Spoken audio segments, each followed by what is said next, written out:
बिस्मिल्लाहिर्रहमानिर्रहीम। अस्सलाम वालेकुम डियर स्टूडेंट्स। आज हम अपने अल्कीन के टॉपिक को आगे बढ़ा रहे हैं और आज हम स्पेसिफ़िकली जो है वो केमिकल प्रॉपर्टीज़ ऑफ अल्कीन को जो है वो डिस्कस करेंगे। अच्छा, इसमें हमारे पास जो रिएक्शंस हैं वो मैंने दो हिस्सों में डिवाइड कर दिए हैं। ये आपकी सहूलत के लिए मैंने थोड़ा सा इसको जो है वो डिवाइड किया है। जो जनरल रिएक्शंस हैं जिनमें कोई इतनी ज़्यादा डिटेल की ज़रूरत नहीं है, या जो सिंपल रिएक्शंस हैं उन्हें मैंने एक ग्रुप में कन्वर्ट कर दिया है। लाइक इसमें हम हाइड्रोजनेशन को पढ़ेंगे, इसमें हम हेलोजिनेशन को पढ़ेंगे, एपॉक्सीडेशन को पढ़ेंगे, ओजोनोलिसिस को पढ़ेंगे और पॉलीमराइजेशन को पढ़ेंगे। ठीक है। और जो दूसरा हम ग्रुप डिस्कस करेंगे केमिकल प्रॉपर्टीज़ का, जो कि हमारा अगला लेक्चर होगा, तो उसमें हम क्या करेंगे कि स्पेशली सिर्फ वो रिएक्शन डिस्कस करेंगे जो कि अकॉर्डिंग टू मार्कोनिकॉफ रूल जो है वो परफॉर्म किए जाते हैं। ठीक है। तो वो मार्कोनिकॉफ रूल को हम सेपरेट ग्रुप में रख रहे हैं और उसके अलावा जो जनरल रिएक्शंस हैं वो हम यहाँ पे सेपरेट ग्रुप में रख रहे हैं। अच्छा जी, सबसे पहला हमारा रिएक्शन जो है बेटे ये है जी हाइड्रोजनेशन रिएक्शन। इस हाइड्रोजनेशन रिएक्शन के लिए आपके पास जो कंडीशन है ये बहुत ही सिंपल है। इसे कहा जाता है जी एडिशन ऑफ हाइड्रोजन। और आपके पास बेटे निकल का कैटलिस्ट यूज़ किया जा सकता है, प्लैटिनम यूज़ किया जा सकता है, प्लेडियम यूज़ किया जा सकता है।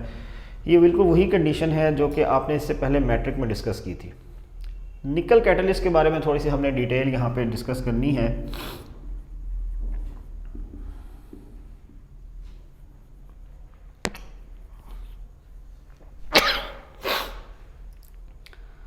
The catalyst that we use for hydrogenation of alkene is known as Raney nickel, and Raney nickel is an alloy of nickel and aluminium.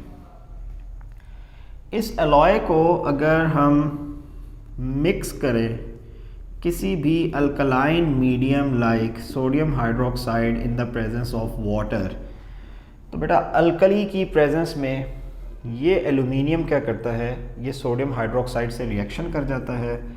हमारे पास कंपाउंड बन जाता है सोडियम एल्यूमिनेट, और सोडियम एल्यूमिनेट को का फार्मूला हमारे पास NaAlO2 है। Along with the formation of nickel metal in the free state and there is a molecule of hydrogen present in the product. बेटे इस रिएक्शन में ये निकल आपको सरफेस प्रोवाइड करता है फॉर एडजॉर्प्शन। इन दोनों के लिए असल में रिएक्शन हो रहा है, सरफेस होती है फॉर एडजॉर्प्शन। ठीक है जी। एडजॉर्प्शन का मतलब ये है कि ये हाइड्रोजन इस निकल की सरफेस के ऊपर अपने आप को अटैच कर लेता है, जस्ट अपने आप को जो है वो वहाँ पे सरफेस के साथ जोड़ लेता है। अब क्या होगा कि जैसे ही रिएक्शन पार्टिसिपेशन में आगे चलेगा तो जहाँ कहीं डबल बॉन्ड अवेलेबल होगा ये निकल इस हाइड्रोजन को इजीली प्रोवाइड कर देगा फॉर द रिएक्शन। अब इसमें जितने मर्जी रिएक्शन आपके हो जाएं, मैं कोई से भी जो है वो 2-3 फर्जी किस्म के कंपाउंड्स लिख देता हूँ। जैसे कि ये वाला कंपाउंड मैं लिख रहा हूँ 2-ब्यूटीन, और इस 2-ब्यूटीन का मैं रिएक्शन करना चाह रहा हूँ हाइड्रोजन से।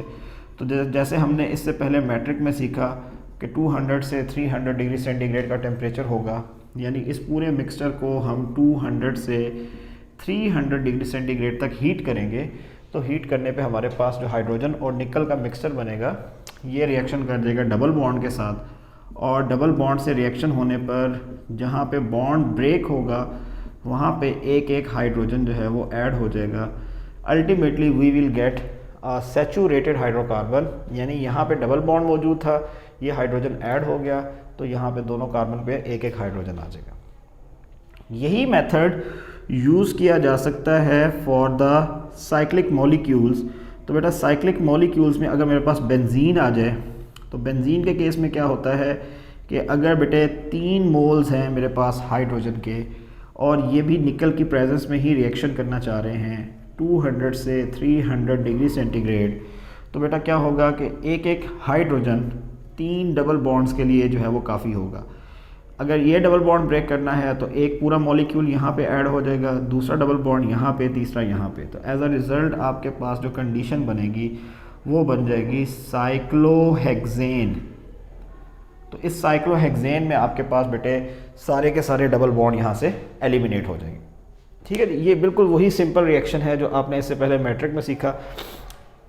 सिर्फ करना ये है कि आपको ये वाला रिएक्शन याद रखना है कि 200 से 300 डिग्री सेंटीग्रेड टेम्परेचर पे अगर रेनी निकल को अल्कलाइन मीडियम में हीट किया जाए तो ये सोडियम एल्यूमिनेट बन जाएगा, क्योंकि एल्यूमिनियम आपके पास मेटालॉइड है तो ये अल्कलीज के साथ रिएक्शन कर जाता है और ये निकल को स्पेयर कर देगा। तो ये जो स्पेयर निकल है ये हाइड्रोजन की प्रेजेंस में आपके पास रिएक्शन में पार्टिसिपेट करेगा। ठीक है जी, ओके। Next one, halogenation. हम सेकेंड रिएक्शन देखते हैं। अच्छा, इस केस में आपको मैं थोड़ा सा और बता देता हूँ कि प्लैटिनम या प्लेडियम का इस्तेमाल भी किया जा सकता है, और अगर ये दोनों कैटलिस्ट आप यूज़ कर सकते हैं तो उसमें आपको कंडीशन कुछ ऐसी चाहिए कि ये सारे का सारा रिएक्शन रूम टेम्परेचर पे ही जो है वो कंडक्ट हो जाएगा। तो रूम टेम्परेचर वाली कंडीशंस जो हैं वो आपके पास काम कर जाएंगी, लेकिन इसमें चूँकि ये कॉस्टली बहुत ज़्यादा होते हैं, ये बहुत महंगे मिलते हैं, प्लैटिनम बहुत एक्सपेंसिव है, प्लेडियम भी इसी तरह से, तो इसलिए आमतौर पर मटेरियल की कॉस्ट को जहन में रखते हुए हम निकल को जो है वो ज़्यादातर इस्तेमाल करते हैं, बाकी कैटलिस्ट जो है वो हम इस्तेमाल नहीं करते। अच्छा जी, सेकंड वन आपका रिएक्शन है हेलोजिनेशन। अच्छा जी, इसमें एडिशन ऑफ, जैसे पहले था एडिशन ऑफ हाइड्रोजन, तो हम यहाँ पे आएगा एडिशन ऑफ हेलोजन। X2 मैंने यहाँ मॉलिक्यूल लिख दिया है। ये जो X2 है ये बेसिकली किसी भी हेलोजन को रिप्रेजेंट कर सकता है। ठीक है, इसमें आपके पास फ्लोरीन, क्लोरीन, ब्रोमीन या आयोडीन। जो रिएक्शन हम कंडक्ट करना चाह रहे हैं, इस रिएक्शन में हम ज़्यादातर क्लोरीन को या ब्रोमीन को ऐड करते हैं क्योंकि इनको ऐड करना ज़्यादा आसान है। फ्लोरीन इसलिए ऐड नहीं करते क्योंकि वो हाईली एक्सोथर्मिक रिएक्शन देता है, और आयोडीन इसलिए ऐड नहीं करते लास्ट में जो कि बहुत ही स्लो रिएक्टेंट है। डबल बॉन्ड के लिए यही रिएक्शन आपके पास ब्रोमीन वाटर टेस्ट भी कहलाता है। ठीक है जी, ब्रोमीन वाटर टेस्ट। आप इसको ऐसे लिख दें या आप इसको जो है वो यूं लिख दें, ब्रोमीन वाटर टेस्ट। अब ब्रोमीन वाटर टेस्ट क्या होता है कि आपके पास जो ब्रोमीन लिक्विड फॉर्म में है, it is present in reddish brown liquid. तो अगर ये मॉलिक्यूल यहाँ से हम ब्रेक कर दें तो बेटा होगा क्या कि ये ब्रेक होने पर डबल बॉन्ड में ऐड हो जाएगा, और जब ये डबल बॉन्ड में ऐड होगा तो आम तौर पर इसका जो रेडिश ब्राउन कलर है ये यहाँ से डिसअपियर हो जाएगा, ख़त्म हो जाएगा। ठीक है जी, तरतीब क्या होगी, मैं इसका जो है वो रिएक्शन आपको थोड़ा सा बता देता हूँ। अगर फॉर एग्ज़ाम्पल मेरे पास एक रेफरेंस मॉलिक्यूल है CH2 double bond CH2। Reference molecule से मुराद एक ऐसा मॉलिक्यूल होगा कि जो बड़ी आसानी से रिएक्शन में जो है वो पार्टिसिपेट करके आपको प्रोडक्ट या बॉन्ड दे सकता है। ठीक है जी, ये मॉलिक्यूल बेटे अगर रिएक्शन कर जाए किसके साथ, ब्रोमीन मॉलिक्यूल के साथ, सबसे पहले क्या होगा कि ये डबल बॉन्ड अटैक करेगा दोनों में से किसी एक ब्रोमीन पे। अब चूंकि ब्रोमीन का यहाँ ऑक्टेट पूरा है और ये मज़ीद कोई और बॉन्ड जो है वो नहीं बना सकता, तो क्या होगा कि इस ब्रोमीन को लाजमी होगा कि ये अपना सारा का सारा इलेक्ट्रॉन क्लाउड शिफ्ट कर दे टू द सेकंड ब्रोमीन। अगर ये इलेक्ट्रॉन इस ब्रोमीन का और ये इलेक्ट्रॉन दूसरे ब्रोमीन का, ये दोनों उधर शिफ्ट हो जाएं, तो बेटे आपके पास जो दूसरा ब्रोमीन होगा it will get a negative charge. क्यों? क्योंकि इसने एक एक्स्ट्रा इलेक्ट्रॉन जो है वो कैरी कर लिया है। तो साथ वाले ब्रोमीन का इलेक्ट्रॉन हासिल करने पे it will become Br negative ion यानी ब्रोमाइड आयन। लेकिन इस ब्रोमीन ने जो कि इलेक्ट्रॉन दे दिया है, इसके पास बाकी कितने इलेक्ट्रॉन रह गए, इसके पास 6 इलेक्ट्रॉन रह गए। विद द 6 इलेक्ट्रॉन अब इसे ऑक्टेट पूरा करना है। तो ऑक्टेट पूरा करने के लिए वो क्या करेगा, वो इन दोनों कार्बन्स के एक एक इलेक्ट्रॉन के साथ शेयरिंग कर लेगा। तो जब शेयरिंग करेगा बेटे तो आपके पास रिजल्ट कुछ यूँ बनेगा कि ये हो जाएगा CH2 डबल बॉन्ड की जगह आ जाएगा सिंगल बॉन्ड एंड CH2। अब इस ब्रोमीन ने ऑक्टेट पूरा करना है तो एक इलेक्ट्रॉन यहाँ से लेगा और दूसरा इलेक्ट्रॉन यहाँ से लेगा। 6 अपने 2 कार्बन के टोटल मिला के कितने हो जाएंगे, 8 इलेक्ट्रॉन हो जाएंगे। और आपके पास बेटे ब्रोमीन का यहाँ पे बॉन्ड बन जाएगा इस किस्म के साइक्लिक मॉलिक्यूल की शक्ल में। आखिरी बात ये कि जब ब्रोमीन अपना एक इलेक्ट्रॉन दूसरे ब्रोमीन को दे देगा तो इसके ऊपर चार्ज कौन सा आएगा, इसके ऊपर पॉजिटिव चार्ज आ जाएगा। ये एक इंटरमीडिएट है जो हेलोजिनेशन रिएक्शन में हमने यहाँ पे ऑब्जर्व किया है। इस इंटरमीडिएट का नाम होता है हेलोनियम आयन। हेलोनियम आयन एक जनरल टर्म है। यहाँ पे कौन सा मॉलिक्यूल कौन सा एटम है आपके पास? ब्रोमीन है। तो बेटा ब्रोमीन की वजह से इसका नाम होता है ब्रोमोनियम आयन। तो ये ब्रोमोनियम आयन बन जाएगा Br पॉजिटिव के साथ। ठीक है, ये इंटरमीडिएट। तो ये सारी कहानी आपको समझ में आ गई होगी। मैं एक दफ़ा फिर से रिपीट कर देता हूँ। सबसे पहले क्या होगा कि ये डबल बॉन्ड अटैक करेगा ब्रोमीन पे और ब्रोमीन अपने इलेक्ट्रॉन दे देगा नेबर को, तो ये Br नेगेटिव बन जाएगा। इसके पास 6 इलेक्ट्रॉन रह गए तो ये Br पॉजिटिव बन जाएगा और ऑक्टेट पूरा करने के लिए वो क्या करेगा, इन दोनों कार्बन्स के साथ एक एक बॉन्ड बनाकर इस किस्म का एक साइक्लिक इंटरमीडिएट दे देगा। इसी रिएक्शन को मैं आगे लेके चलता हूँ। दूसरे ब्रोमीन के पास चांस मिल गया है कि वो इन दोनों कार्बन्स में से किसी भी एक कार्बन के साथ क्या करे, बॉन्ड बना ले। अगर मिसाल के तौर पर ये वाला ब्रोमीन बैक साइड से अटैक करता है ऑन दिस कार्बन, तो इस कार्बन के पहले से कितने बॉन्ड हैं? 4 बॉन्ड हैं। तो ये 4 बॉन्ड जो हैं वो इसको फुलफिल कर रहा है, लिहाजा ये 5वां बॉन्ड नहीं बनाएगा। इस ब्रोमीन के साथ बॉन्ड बनाने की एक ही कंडीशन हो सकती है कि अगर वो अपने इलेक्ट्रॉन किसे दे दे, इस पॉजिटिवली चार्ज ब्रोमीन को दे दे। तो ये नेगेटिव अपने इलेक्ट्रॉन कार्बन को दे देगा और कार्बन अपने इलेक्ट्रॉन ब्रोमीन को दे देगा। इससे क्या होगा, ये वाला नेगेटिव चार्ज भी ख़त्म हो जाएगा, ये वाला पॉजिटिव चार्ज भी ख़त्म हो जाएगा और बॉन्ड फॉर्मेशन भी होगी। अब बॉन्ड फॉर्मेशन कैसे होगी? यहाँ पे आपके पास आ जाएगा CH2 ग्रुप और ये किससे बॉन्ड बना रहा है? ब्रोमीन से। कार्बन टू कार्बन क्या आ जाएगा? सिंगल बॉन्ड, साथ में क्या है? CH2 group. ये वाला सिंगल बॉन्ड यहाँ से ब्रेक हो जाएगा और ब्रोमीन कंप्लीटली अपने नेबर वाले कार्बन के पास चला जाएगा। ये कंपाउंड बनेगा 1,2 डाई ब्रोमो। चूँकि सिंगल बॉन्ड है तो ये हो जाएगा ethane, commonly known as vicinal dihalide. इस रिएक्शन में शायद आपको ये बात समझ ना आ रही हो या इस तरह की बात को एक्सप्लेन करना थोड़ा सा मुश्किल है, लेकिन बेटे जब हम यही रिएक्शन आगे चल के अल्काइन के साथ करेंगे तो ये बात आप बड़ी आसानी से अंडरस्टैंड कर लेंगे कि यहाँ पर जो ब्रोमीन की एडिशन हो रही है इसे कहा जाता है ट्रांस एडिशन। ट्रांस एडिशन का मतलब ये है कि अगर एक bromine from this side add हो रहा है तो दूसरा bromine from opposite side add हो रहा है। लेकिन चूंकि ये सिंगल बॉन्ड है तो सिंगल बॉन्ड बेटा 360 डिग्री पे कंप्लीटली रोटेट करता रहता है, तो उसमें आपके पास आमने सामने या ऑपोजिट होने की कोई लॉजिक अवेलेबल नहीं है। अगर डबल बॉन्ड होता तो डबल बॉन्ड में इनकी पोजीशन फिक्स हो जाती, तो वहाँ से आपको बड़ा क्लियरली पता चल जाता कि ये सिस एडिशन हो रही है या ट्रांस एडिशन हो रही है। तो बेटा अब बात आखिर में ब्रोमीन वाटर टेस्ट पे आ गई है, वो मैं ख़त्म कर देता हूँ ताकि आपको सारी बात क्लियर हो जाए। ये जो रिएक्टेंट है ये हमारा ब्राउनिश या रेडिश ब्राउन लिक्विड होता है और जब हम रिएक्शन कंप्लीट कर लेते हैं तो ये हमारे पास कलरलेस सॉल्यूशन बन जाता है। तो अगर कलरलेस सॉल्यूशन बन जाए तो रेडिश ब्राउन कलर डिसअपियर होना इस बात को इंडिकेट कर रहा है कि जो हमारा रिएजेंट या कंपाउंड है ये अनसैचुरेटेड है। तो ये अनसैचुरेटेड हाइड्रोकार्बन ब्रोमीन से रिएक्शन करके आपको डाई ब्रोमो अल्केन प्रोवाइड कर रहे हैं। ठीक है जी। तो ये आपका यहाँ पे जो है वो ब्रोमीन वाटर टेस्ट कहलाएगा। उम्मीद है कि ये आपको भी जो है वो क्लियर हो गया होगा। अच्छा जी, इसमें नेक्स्ट जो कंडीशन है वो है जी हमारे पास बेटे एपॉक्सीडेशन। ठीक है जी, एडिशन ऑफ ऑक्सीजन। ठीक है जी, अगर हम ऑक्सीजन को ऐड करना चाह रहे हैं या formation of epoxide ring is called एपॉक्सीडेशन। ये एपॉक्साइड रिंग क्या होता है अभी हम इसको थोड़ा सा जो है वो ऑब्जर्व कर लेते हैं। एपॉक्सीडेशन के लिए हमारे पास एक कंपाउंड है जिसका फॉर्मूला है C6H5C double bond O oxygen and OH।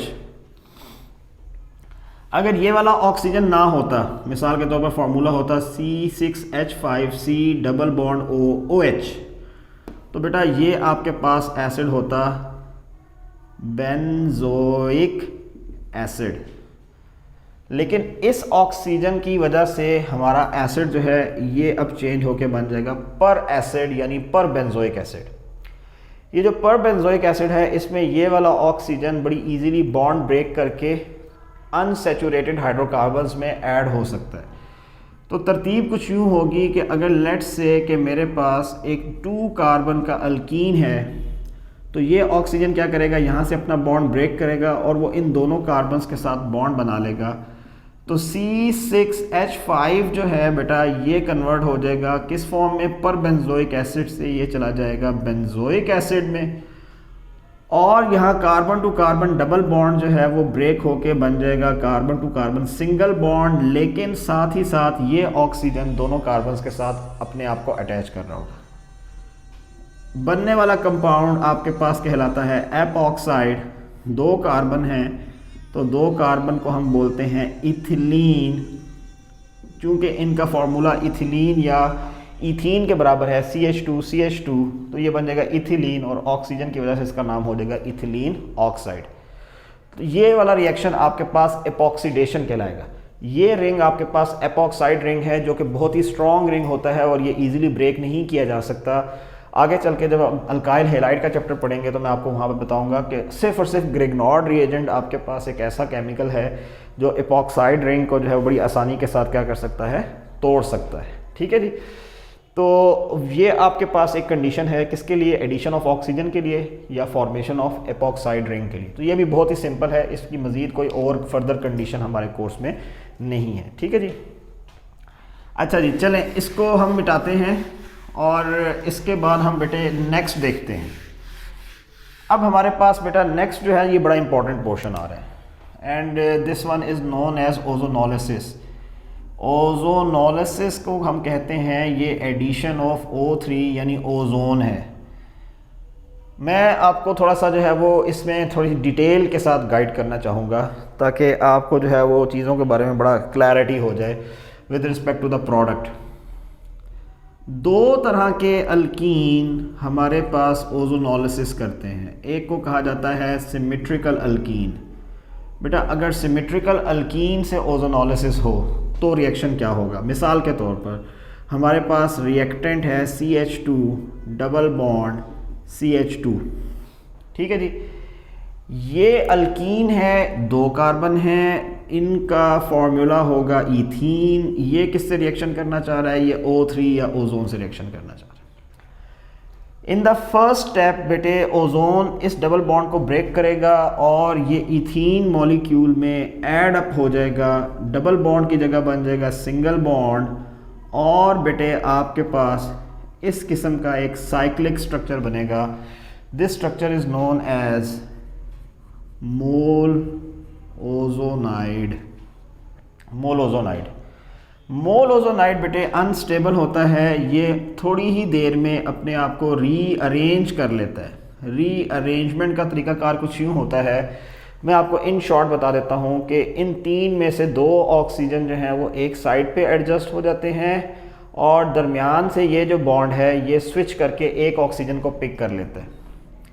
अब मैकेनिज़्म मैं आपको यहाँ पे फ़िलहाल गाइड नहीं कर रहा, लेकिन आपको मैं प्रोडक्ट बता देता हूँ कि इसकी जो स्विचिंग होती है ये कुछ ऐसे होती है कि यहाँ से ये वाला डबल बॉन्ड, ये सिंगल बॉन्ड जो है ये एक ऑक्सीजन को पिक करके एक साइड पे बॉन्ड बना लेता है, बाकी के 2 ऑक्सीजन जो है वो आपके पास बेटा एक साइड पे आ जाते हैं।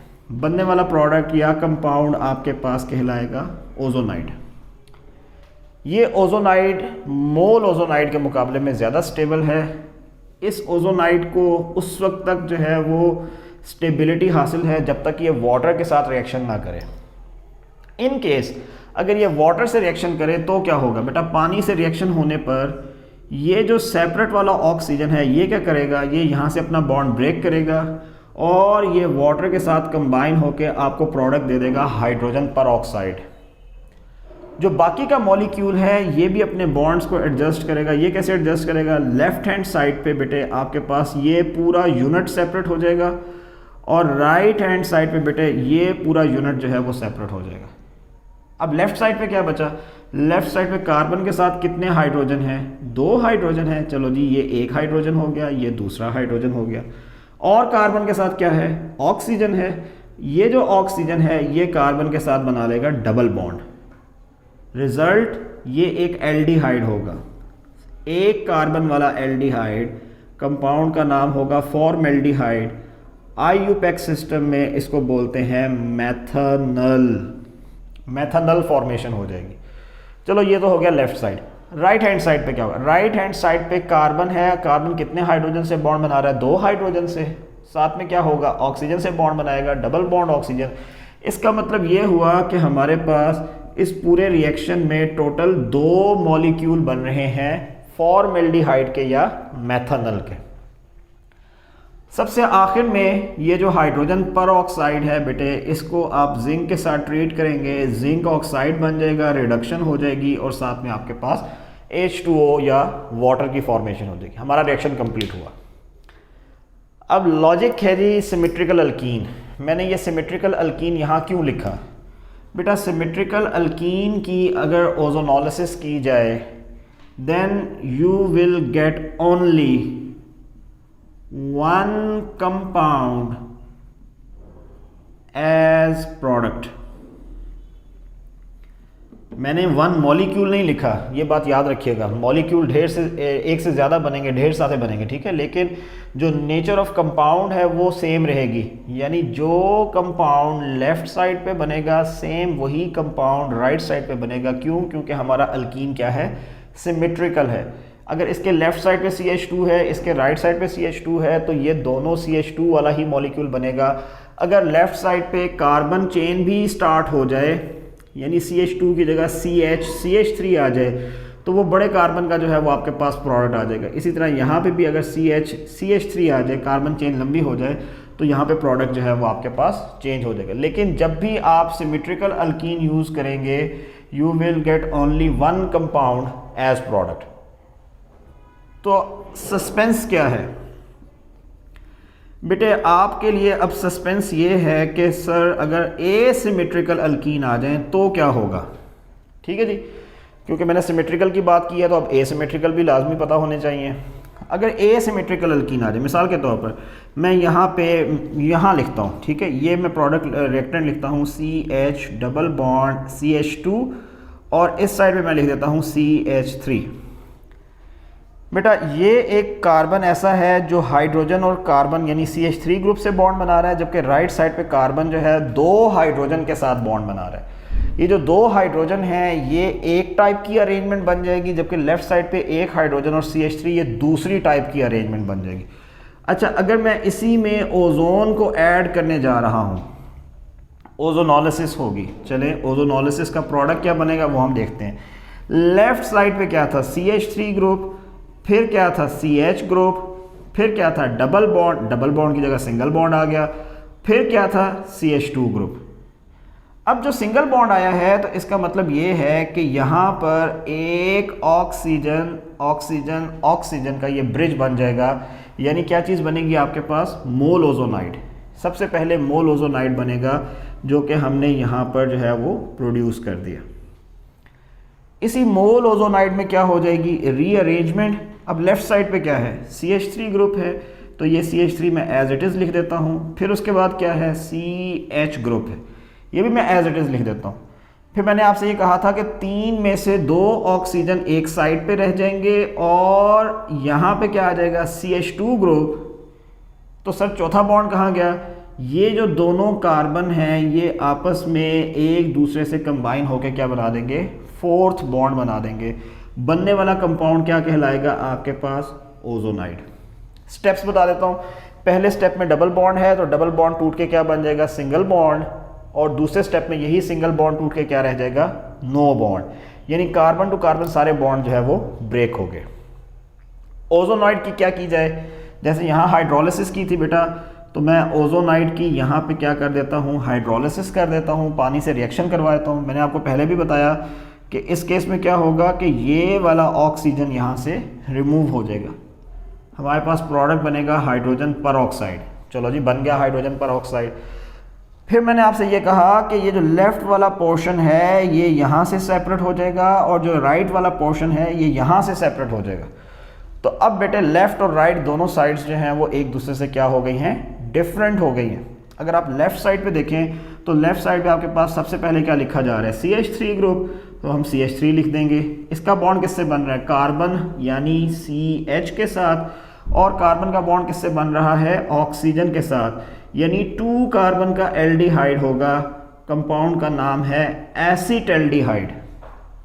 राइट साइड पे देखें तो बेटा राइट साइड पे आपके पास कार्बन के साथ कितने हाइड्रोजन्स हैं? 2 हाइड्रोजन्स हैं, तो लेफ्ट एंड राइट हाइड्रोजन लगा देते हैं। इसका बॉन्ड किससे बन रहा है? ऑक्सीजन से बन रहा है, तो एक ऑक्सीजन लगा देते हैं, और आपके पास प्रोडक्ट क्या बन रहा होगा?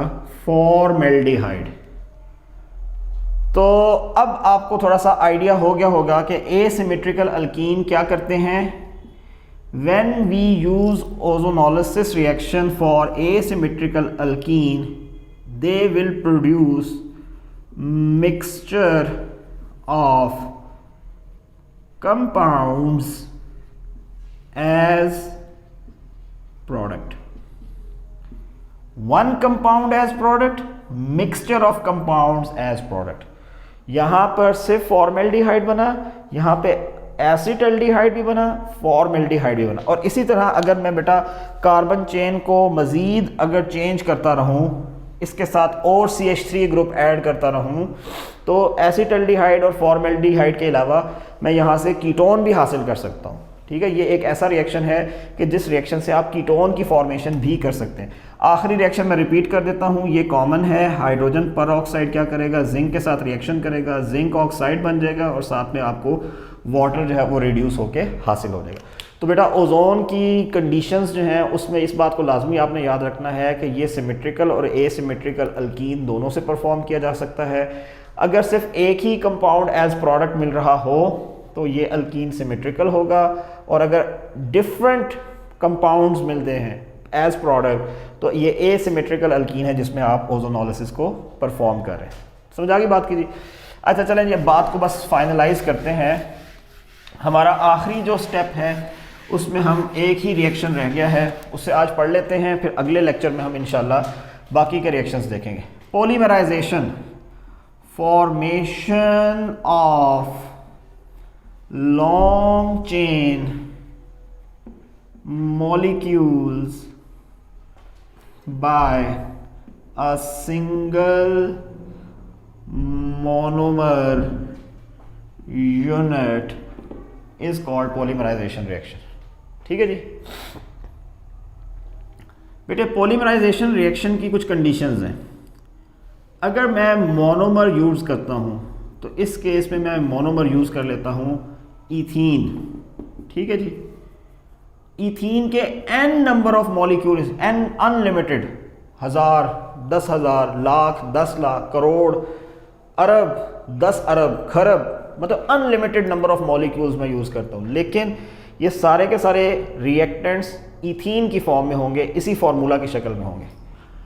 इस फार्मूला को अगर 100 डिग्री सेंटीग्रेड तक 400 एटमॉस्फेरिक प्रेशर पे टाइटेनियम टेट्राक्लोराइड या triethyl aluminium and trace of oxygen, इन सारी कंडीशंस के साथ अगर इसको हीट किया जाए हाई प्रेशर पे, हाई टेम्परेचर पे, दोनों में से कोई एक कैटलिस्ट हो और ट्रेसेस ऑफ ऑक्सीजन, मतलब कंबस्टन नहीं करनी हमने, माइनर सी ऑक्सीजन हमारे पास मौजूद हो, ये आपके पास अबाउट 0.1% ट्रेस, तो क्या होगा कि ये डबल बॉन्ड ब्रेक करेगा और जितने भी मोनोमर यूनिट्स हैं बेटा ये रिपीटेडली आपस में ज्वाइन करेंगे।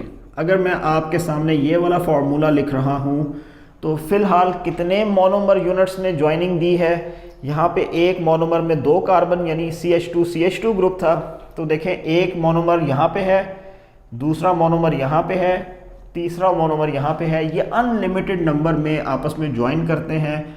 हम ब्रैकेट लगा के बाहर n लिख देते हैं। ये मोनोमर था तो ये ईथीन था, ये पॉलीमर है तो इसका नाम होता है पॉलीईथीन। इसका एक मार्केट नेम भी है, ये आपके पास पॉलीथिन प्लास्टिक होता है, वही प्लास्टिक है जो शॉपिंग बैग्स वगैरह तैयार करने के लिए हम इस्तेमाल करते हैं। ठीक है जी। सो बेटा this was all about the chemical properties of alkyne. आज के लेक्चर में इंशाल्लाह हमने काफ़ी सारी चीज़ें कवर कर ली हैं, तो इंशाल्लाह ये आपको समझ में आ गई होंगी, ठीक है। और अगर कोई प्रॉब्लम हो तो आप मुझसे जो है वो क्वेश्चन भी कर सकते हैं। इंशाल्लाह सेकंड पार्ट में हम अल्कीन के ही रिएक्शंस को डिस्कस करेंगे, लेकिन वो थ्रू मार्कोनिकॉफ रूल डिस्कस करेंगे, ठीक है। तो उसमें चूँकि मार्कोनिकॉफ रूल अल्कीन अल्काइन दोनों के लिए इस्तेमाल होता है, तो हम उसको थोड़ा सा डिटेल के साथ डिस्कस करेंगे ताकि सारी कंडीशंस आपको पता चल जाए, ठीक है जी। ओके जी, अल्लाह हाफिज़।